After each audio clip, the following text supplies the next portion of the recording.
gambar apa yang identik dengan anak Indonesia? Gunung. Sawah kiri kanan, Yap, jalan. di tengahnya jalan. Nah, disitulah awal penyebab anak Indonesia tidak kreatif.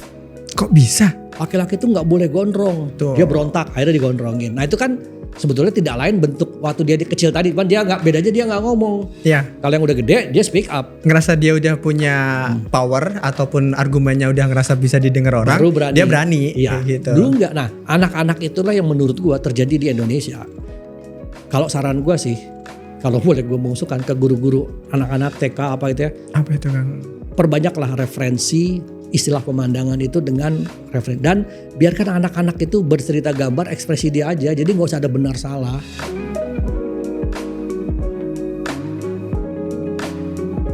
Halo Kang. Halo, Kembali Mas lagi Madian. nih Kang. kembali lagi kita ngobrol-ngobrol kan. Kita akan bahas-bahas lagi Kang. Tuh.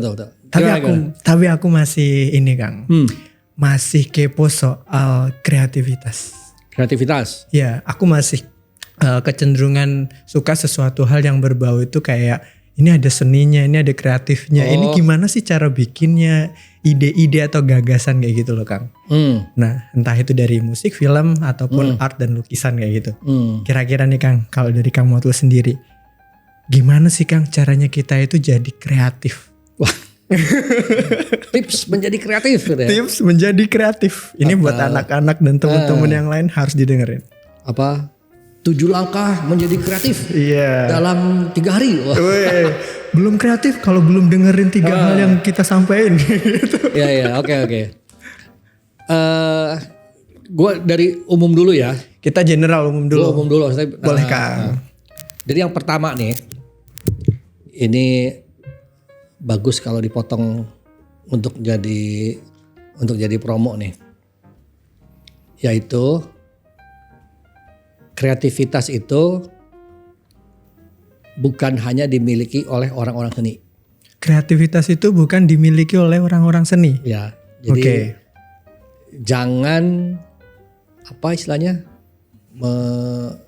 Menstereotipkan atau mengkerucutkan. ya, bahwa kalau yang kreatif itu selalu seni. Orang kreatif itu adalah orang seni. Itu menurut gua itu dulu yang mesti dipahami. Karena kreativitas itu adalah cara berpikir, proses berpikir, kemampuan kita dalam berpikir melalui proses berpikir. Nah itu ada namanya kreativitas. Terus bagaimana caranya supaya orang bisa menjadi kreatif? Sebetulnya percaya tidak percaya, memang dulu itu kita ini semua kreatif. Oke. Kapan itu kreatif? Jadi gini, kalau tadi ditanya apa, emang kreatif itu apa sih? Iya, definisi kreatif itu apa sih? Gitu. Jadi gini, dulu itu orang berpendapat bahwa otak manusia itu ada otak kiri, otak kanan. Iya. Ternyata itu kan debatable ya. Oh nggak ada kok gitu lah. Tapi ada juga yang otak logika atau matematika dengan rasa. Betul. Jadi yang apa struktural dengan tidak struktural, linear non linear, nah gitu. Pokoknya selalu ada dua itu. Iya. Nah dua ini seringkali dianggap jadi kayak dikotomi nih apa kalau lu jago matematika, Diarahnya ke maka lu tidak akan jago yang berhubungan dengan seni, berlawanan ya Kang. sastra, rasa gitu.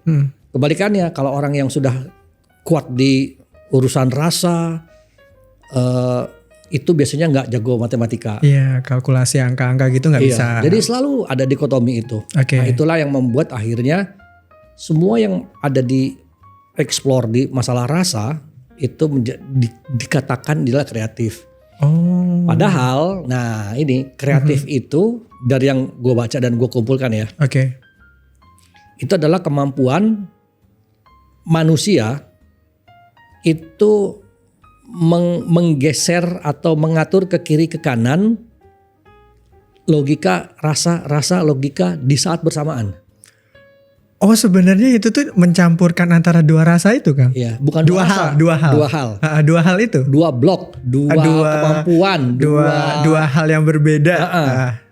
Segampang misalkan kamu bisa sesederhana ketika ngeliat sesuatu, Oke. matematika, rasa matematika itu bisa kayak tek tek tek tek tek tek gitu. Itu kayak tektokannya cepet dan saling gabungin atau ngerubah situasinya gitu. Nah itu jangan dikira gampang. Ada tekniknya? Bukan, jadi itu memang karena kebiasaan. Kenapa tadi gue bilang kita pada dasarnya adalah kreatif? Oke. Pada awalnya kita itu memang punya kemampuan itu. Kapan? Zaman kita anak-anak sebelum sekolah. Oke, itu di momen apa kalau kita di Sebelum sekolah. sebelum sekolah kegiatannya. tuh kegiatannya. Jadi gini, ketika kita masih anak-anak, TK lah, Oke. PAUD gitu ya, bermain. Ya. Aktivitas otak kita itu tuh tidak dibatasi matematika, rasa, logika, logika enggak. Oh iya benar. Iya kan? Iya Jadi benar. kamu tuh udah nggak akan mudeng bahwa ini harus dihitung, harus kalkulasi, nggak ada gitu-gitu. Dan gak ada spesifikasi kalau misalkan yang kita lakuin itu adalah matematika. Nggak. Kalau yang ini kita lakuin ini tuh. Padahal, Oh iya. padahal di saat itu ada geometri, cuman lu nggak mudeng aja. Contoh, kan ada tuh permainan, lobang kotak, ada benda kotak. Iya. Ayo dipadu padan. Dimasukkan ke lubang yang sama Nah, ini simetrisnya. kayaknya kotak nih. Ini kayaknya ini deh. Sebetulnya dia tidak lagi belajar geometri, tapi dia lagi secara mata dia, dia ada rasa dia. Oke. Ini kayaknya kotak itu deh. Celang masuk. Segitiga, prisma, celang masuk. Lingkaran, silinder, celang masuk. Di situ gue nggak bisa bilang insting ya, kalau hewan atau burung beo mungkin itu insting, tapi Betul. secara anak-anak itu tuh lagi dilatih tuh. Tok, tok, tok, tok. Jadi ibaratnya ada loncatan listrik yang saling menyeberang. Dia menganalisa kayaknya gini deh, bersamaan dengan rasa. Jadi keluguan anak-anak itu tuh sebetulnya apa adanya. Iya benar. Nah dari situ masuklah dia sekolah. Awal juga belum nih, tapi dia mulai ada yang namanya salah benar. Oke. Ini satu ya, 1 tambah 1 adalah 2. Selain 2 salah. Dia akan belajar di otak dia, Otaknya. ditahan sama dia. Oke. 1 tambah 1 sama dengan 2. 2 tambah 2 sama dengan 4. Padahal 1 tambah 1 sama dengan 4 dikurang 3. Boleh gak? Boleh. Nah, tapi sama guru jangan. 1 tambah 1 2. Oke. Iya. Bukan 4 dikurang 2. Oke. Tapi kan angkanya sama. Iya bukan, tapi gak boleh. Kalau kamu menjawab itu, kamu dianggap salah dan nilai kamu jelek. Iya. Reaksi anak, kan dia bereaksi. Sama kayak hewan, shit gitu kan, di mesin tepok. Nah ketika dia salah, si anak dia bereaksi. Nah makin sering itu dilatih, akhirnya yang dijaga oleh anak itu adalah si otak logikanya aja. Oh, oke. Iya. Sementara otak bermainnya, otak coba-cobanya, Iya, otak-otak eksperimen dan ngerasa dia bebas untuk nggak harus benar dan salah itu lebih ditutup sama dia. Iya, oh gitu, terbatas Pertama akhirnya itu. kan. Kedua, kamu jangan main aja, belajar. Nah itu tuh kata-kata yang sebenarnya menakutkan buat anak-anak. Kok nggak boleh main ya? Iya, ngerasa dilarang itu berarti ini kayak udah berbahaya kayak gitu sih. Ya, ada larangan belajar. Kalau belajar, nah itu tuh lihat tuh, rajin belajar. Temenmu jadi pinter tuh. Oh, Dia ranking 1 tuh di sekolah. Jadi apa? Kayak gini. Akhirnya anak yang lagi otaknya bertumbuh, yang dia rekam di kepalanya adalah aktivitas yang proper, yang baik, yang harus dikerjakan adalah belajar, nurut, nilai bagus ini terus. Sementara main, coba-coba, ini semua ini nih hal yang jangan kamu tiru. Nah di saat dia lagi belajar, mesinnya lagi mencerna semua itu, dikesampingkan tuh. Di saat itu ada 10 anak nih, nurut nih, belajar apa. Ternyata dari 10 anak itu ada 3 yang berontak sebetulnya. rebel. Iya sih. Kayak Iya ikut nurut apa. Tapi pas mau mengerjakan ngitung-ngitung dia nggak mau ngitung, maunya gambar. Sebetulnya dia lagi bertahan dengan situasi otak yang tadi itu. bertahan itu kalau semasalkan di dalam keadaan itu anak tuh belum sadar juga sebenarnya Kang. Dia nggak sadar buat dia adalah nyaman gak nyaman. Iya dia mau nggak mau aja gitu. Aku Awalnya nggak kan mau, dia nggak ngerti tentang logika, rasa, kreatif, nggak ngerti. Betul. Tapi yang dia rasakan adalah saya nyaman melakukan ini. Saya ngerti kok 1 tambah 1 adalah 2. Iya. Tapi kan angka 2, hasil 2 itu kan sama dengan 4 kurang 2. Salahnya di mana kalau saya mikir kayak gitu? Betul. Gitu. Padahal itu cuma cara berpikir untuk dapat angka itu. Kalau ada cara lain kenapa enggak? Kenapa harus disalah-salahin ya gitu. Nah itu akhirnya membuat si anak akhirnya berpura-pura. Berpura-pura dalam artian? Dalam hal itu dia nurut aja, disuruh ini nurut. Sebetulnya dia nggak. Nah biasanya kayak gitu-gitu. Itu tuh cikal bakal yang akhirnya orang-orang menyebutnya dia kreatif. Oke. Makanya orang kreatif itu kan kadang dibilang rebel. Berbeda betul. Kenapa rambut gondrong? Kenapa sih kok ada yang bilang kalau seniman atau kreatif itu gondrong? Itu kan sebetulnya simbol pemberontakan. Iya, identitas di mana dia itu nggak mau menjadi orang-orang yang pada umumnya bahwa gitu loh. Laki-laki itu nggak boleh gondrong. Tuh. Dia berontak, akhirnya digondrongin. Nah itu kan sebetulnya tidak lain bentuk waktu dia kecil tadi, cuman dia nggak, bedanya dia nggak ngomong. Iya. Kalau yang udah gede dia speak up. Ngerasa dia udah punya power ataupun argumennya udah ngerasa bisa didengar orang, Baru berani. dia berani. Iya. Gitu. Dulu enggak. Nah, anak-anak itulah yang menurut gua terjadi di Indonesia. Iya, jadi dia tuh nurut. Jadi gini, bayangin di kita itu ya ada banyak. Ini gua bukannya kontra ya, atau bukannya gua mengajarkan berontak, enggak. Iya, benar. Nanti gua akan jelasin bahwa kreatif itu tuh tidak melulu harus berontak. Dan kreatif itu sebenarnya bukan sesuatu hal yang berbahaya. Bukan. Justru. Nah, Gimana contohnya itu Kang? kita dibatasi tadi oleh pelajaran sekolah. Oke, ada boundariesnya. Kemudian yang kedua adalah aturan sosial. Harus sopan, harus rapi, harus ini. Betul. Jadi dibatasi lagi. Iya, perilaku penampilan itu udah makin dibatasi. Ketiga adalah pembatasan yang berhubungan dengan kayak aturan agama, aturan tradisi gitu loh. Pertanyaannya apakah terus kalau orang kreatif itu harus melanggar batasan-batasan tadi? Enggak lah. Sebetulnya enggak, betul. Betul. Jadi gini, bagi orang kreatif batasan itu atau larangan atau aturan itu tuh memang bukan selalu harus ditabrak. Justru mereka yang menurut gua paling mudah beradaptasi dengan keterbatasan, dengan larangan, dengan tidak kebolehan. Oke. Karena apa? Kemampuan otak dia itu akan mencari solusi yang Iya, misalkan dari satu orang atau dari diskusi kita cuma nemu 10, orang cuma satu ini tuh bisa ada puluhan cara gitu ya Kang. Betul sekali. Oke, alternatif gitu. Nah, itu tadi. Jadi dia bisa mencari solusi alternatif, solusi lain. Betul. Nah, itu memang harus terlatih. Jadi tidak yang ujuk-ujuk nggak bisa. Oke. Dia akan terlatih. Nah, ketika terlatih, contoh ya, ketika dia sering bentur, itu kan lama-lama dia mencari jalan.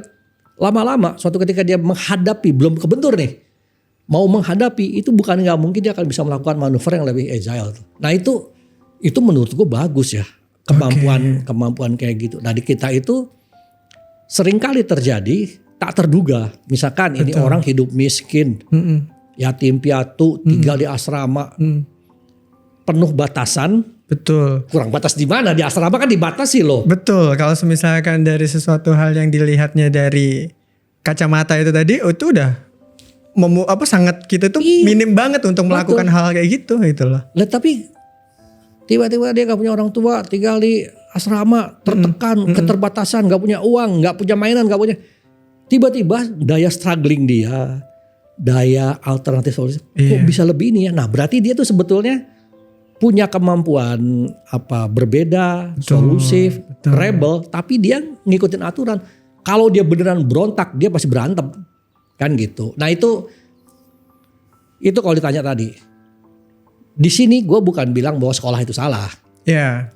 Jadi bahwa tadi dia bilang bahwa anak kecil tuh pada dasarnya bisa berkreatif, tapi setelah masuk sekolah jadi tidak. Gara-gara tadi itu, anak-anak itu jadi punya keterpaksaan harus ikut ini. Harus linear. Tidak udah boleh ada ini. aturan dan kamu harus ngelakuin apa yang udah ada ya gitu. Nah ini contoh lagi nih. Lu pernah tahu nggak gambar apa yang identik dengan anak Indonesia? Gunung, laut, sawah. Ya, Iya. gunung, sawah kiri kanan, Yap, jalan. di tengahnya jalan. Nah, itu Kenapa itu Kang? kamu tahu nggak? Disitulah awal penyebab anak Indonesia tidak kreatif. Kok bisa? Nah, ini jawabannya harus dipotong dan di ini nih, Cie. Wah, bisa clickbait nih. Gimana Jadi tuh Kang gini, ceritanya? Iya. Jadi gini, nah Penasaran nih. banyak yang nggak sadar Oke. bahwa gambar gunung sawah itu dianggapnya lucu-lucuan aja. Iya, semua. Wah, seragam, stereotip, itulah yang menyebabkan anak Indonesia tidak kreatif. Sebetulnya itu ya ada lagi yang lain. Oke. Jadi gini, menggambar ekspresi gambar ya, kan gambar ekspresi itu ya, Ya, bentuk rasa gitu. itu tuh tidak ada benar salah. Betul. Sepakat Kenapa? ya? Sepakat. Kenapa itu Kang? Yang ada itu hanya enak, nggak enak, nyaman, nggak nyaman, Suka atau nggak suka. tidak suka, bagus, nggak bagus itu aja. Mm-mm. Tapi tidak ada benar salah. Betul. Jadi boleh-boleh aja di persepsi gitu ya. Ya. Tugas anak-anak menggambar pemandangan Mhm. dengan gambar gunung, jalan dan sawah itu harusnya tidak ada benar salah. Oke. Tapi secara tidak sadar guru-guru Indonesia sudah memasukkan elemen-elemen di gambar yang mengarah kepada benar dan salah. Ah, kok bisa Kang? Gak kepikir loh ya? Iya. Nah, ini hasil penelitian gawat ini. Oh, gimana tuh? Kok bisa kayak Oke. gitu? Oke. Gimana Di tuh? gambar gunung sawah, ingat gak ada gambar apa aja yang disuruh? Gunung sawah. Gunung, Heeh. segitiga ya. Segitiga. Sawah kiri kanan, Oke. Kayak kotak-kotak. kayak centang-centang tuh kotak-kotak. Kotak-kotak. Mm-mm. Kemudian di tengahnya, Tengahnya ada jalan tuh. ya bentuk jalannya gimana? Miring nyerong gini. Heeh. Atau gimana tuh? Iya kan? Enggak, yang lo ingat ada variasinya apa aja bentuk jalannya? Oh, yang gini lengkung. Ada yang lengkung. Ada yang lurus. Lurus. Nah yang lurus gimana? Kalau yang lurus tuh biasanya dari gambar ujung out frame-nya Heeh. itu mendekati ke gunungnya makin kecil, dari besar makin kecil. Ah itu dia. Itu yang harus ditekankan. Dari Oh. ujung mendekati gunung dengan menjadi lebih, Kecil. kenapa lebih kecil? Itu perspektif. Jadi Stop. Itu masalahnya. oh my god. Oh gitu kan. Perspektif itu Oke. ada SKS di kuliah arsitek. Oh. Bayangin seorang anak kecil Ya. di kepala dia, kepala jujurnya dia, Yang masih polos. polos itu, jalanan ya jalanan aja. Betul. Kenapa mengecil ya? Karena makin jauh kata gurunya. Di kepala anak tuh gak kebayang. Tapi kalau anaknya berontak, dalam hatinya dia gak tahu ya. Dia bikin lurus aja gitu jalannya. Atau belok-belok tapi tidak mengecil. Sementara buat gurunya itu mengecil. Kemudian ada apa? Kiri kanan tuh. Suka ada tiang listrik. Ada tiang listrik atau enggak pagar. Biasanya pohon kayak Nah, gitu-gitu. bentuknya pun begitu. Dari tinggi mengecil. Betul. Iya. Guru tidak sadar bahwa kamu sedang menunjukkan Mm-mm. sebuah gambar perspektif yang di mata anak-anak itu gak ketangkep. Bener. Jadi logika anak-anak itu tidak ada, itu depth itu tidak ada. Tidak ada itu mengecil itu tidak ada. Kok mengecil ya? Iya kan menjauh jadi kecil. Ya buat siswanya oke aja. Daripada saya salah. Oke. Karena perspektif itu gambar yang benar salah. Kalau perspektif udah pasti ada ilmunya, Dan ada ada ukurannya, benar salah. ada benar salahnya. Jadi- itu diukur dari apanya Kang? Memang Penilaiannya. ada triknya. Mm-mm. Jadi triknya itu adalah kalau lu bikin perspektif untuk menjauh, itu kan satu titik hilang tuh kalau perspektif ya. Oke, berarti kalau kayak gitu bisa dibilang 3D atau 3 dimensi gitu. Ada depth lah nyebutnya. Oh, depth. Oke. Jadi ketika itu ada perspektif menjauh, Hmm. sebetulnya secara hitung-hitungan Oke. itu ada. Kalau lu bikin tiang listrik segini, maka tiang listrik kedua itu jaraknya segimana, makin ketiga itu kan makin dekat sebetulnya gitu ya. Tapi guru itu kan karena nggak ngerti sebetulnya. Buat dia adalah ya pokoknya kira-kira begini, jalan mengecil tuh begini. Iya. Buat anak tuh gini, sebentar, Ini kok nggak masuk di kepala dia, kenapa mengecil ya?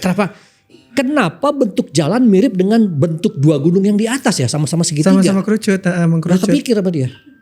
Berarti kalau jalannya begini, berarti gunungnya begitu juga dong. Pokoknya jadi complicated di kepala dia. Betul. Dan guru tidak menjelaskan dan tidak bisa menjelaskan. Pokoknya ikutin kayak gini aja.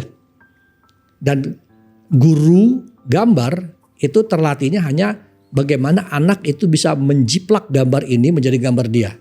Mereplika gambar ini menjadi gambar dia. Iya. Tanpa dia gitu. Jadi yang dilatih bukan si anak biarkan berekspresi. Oke. Ekspresi aja. Dibebasin dia mau Nah, kayak misalnya- gimana juga terserah gitu. Dan sebutan gambar tadi adalah gambar pemandangan. Iya, pemandangan. Itu aja udah pembatasan sebetulnya. Padahal itu nggak hanya pemandangan. Gue pernah melakukan eksperimen. Apa itu, Kang? Jadi gue pergi ke pulau, Oke. namanya Pulau Run. Di mana itu, Kang? Wah, Pulau Run itu dekat Banda Neira. Banda Neira itu dekat Jadi Sulawesi ya, Batam. bukan Maluku, Maluku. ke sana lagi. Oh, Menjauh oke, lagi oke. ke arah. Tapi aku dengar Banda Neiranya, pernah dengar. Oke. Pulau Run itu adalah pulau kecil yang ditukar Oke. oleh bangsa Inggris dan bangsa Belanda dengan Manhattan di Amerika. Ditukar kok bisa, Ditukar. kan? Jadi Pulau Run itu adalah pulau milik Inggris yang lokasinya sekitarnya itu di jajahan Belanda, yaitu Indonesia.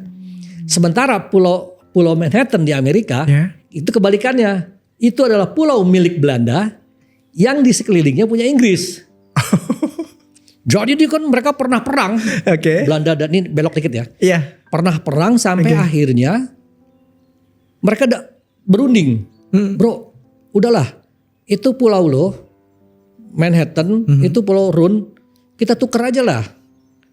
Kenapa? Ya percuma, itu ada pulau sekelilingnya jajahan gua. Iya. Sementara itu Pulau Run, pulau lo sekelilingnya jajahan Belanda.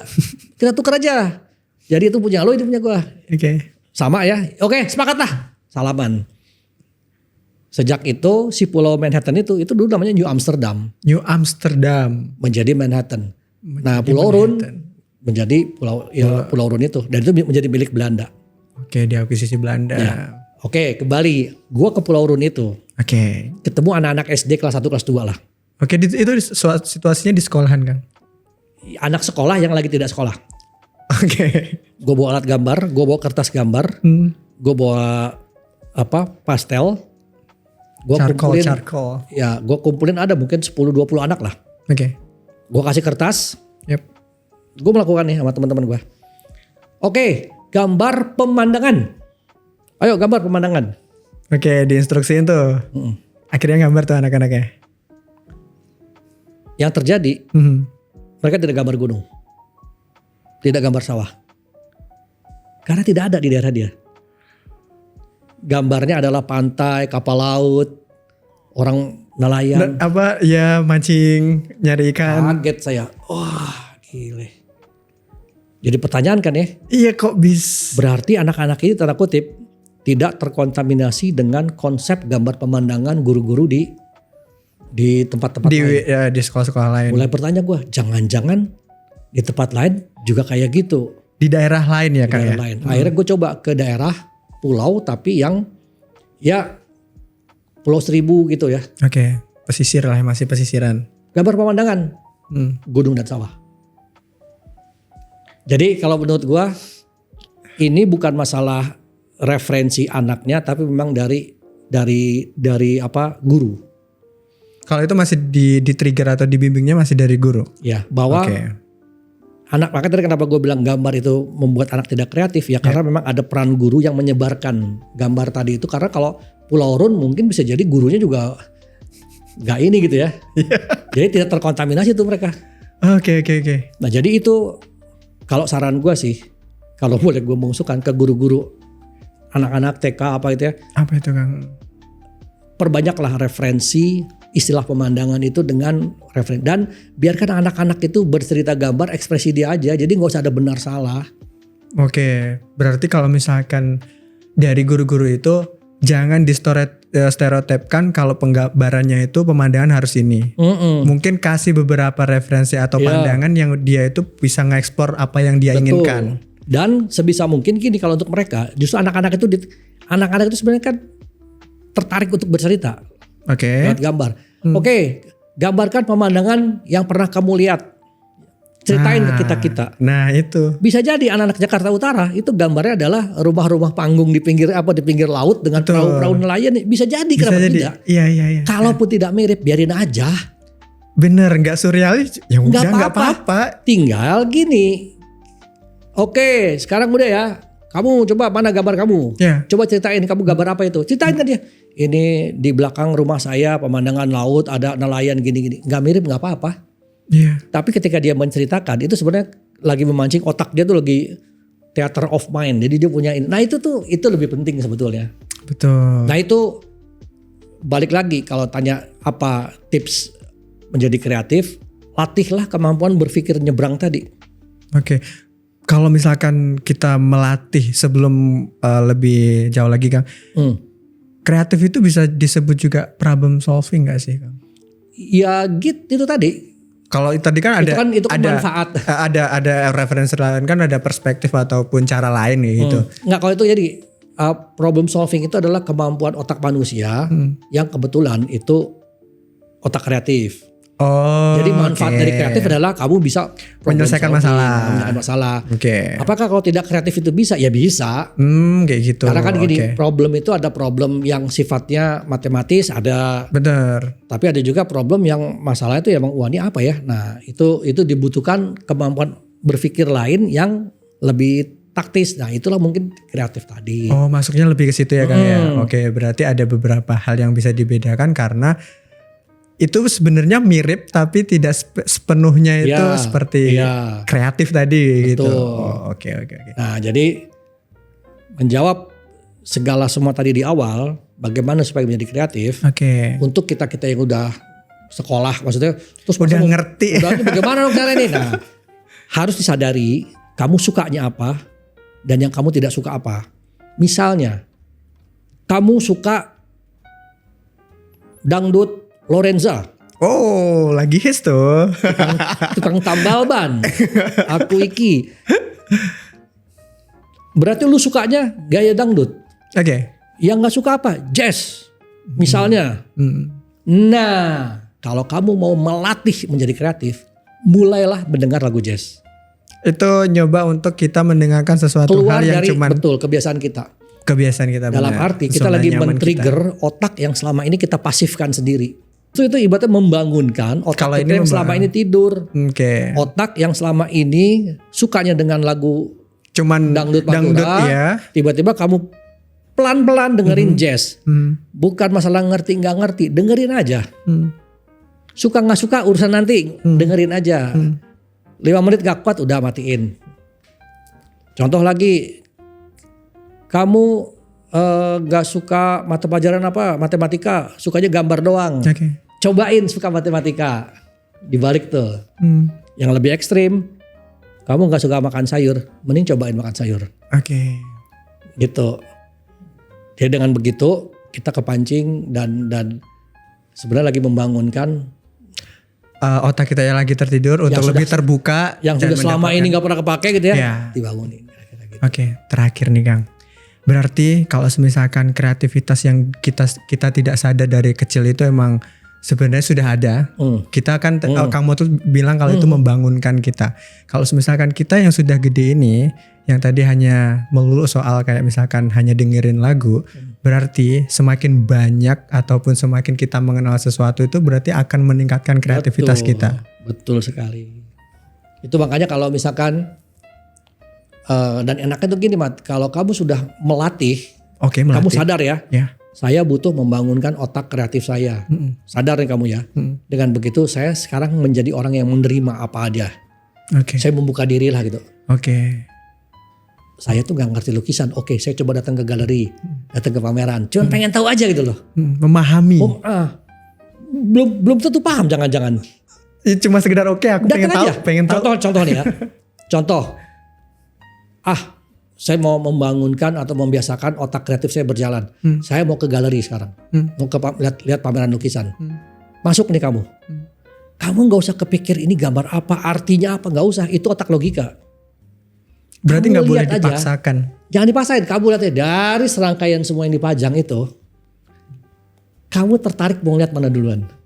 Yang kita senengin dan yang pengen kita lihat aja ya Kang ya. Wah, itu kayaknya lebih keren tuh. Oke. Warnanya Menyala, udah datengin gitu, gitu. bagus gitu. Kayaknya bagus nih, datengin. Ketika datang, wah, gue suka nih. Terus teman lo nanya, lu sukanya karena apa? Gak perlu lu jawab.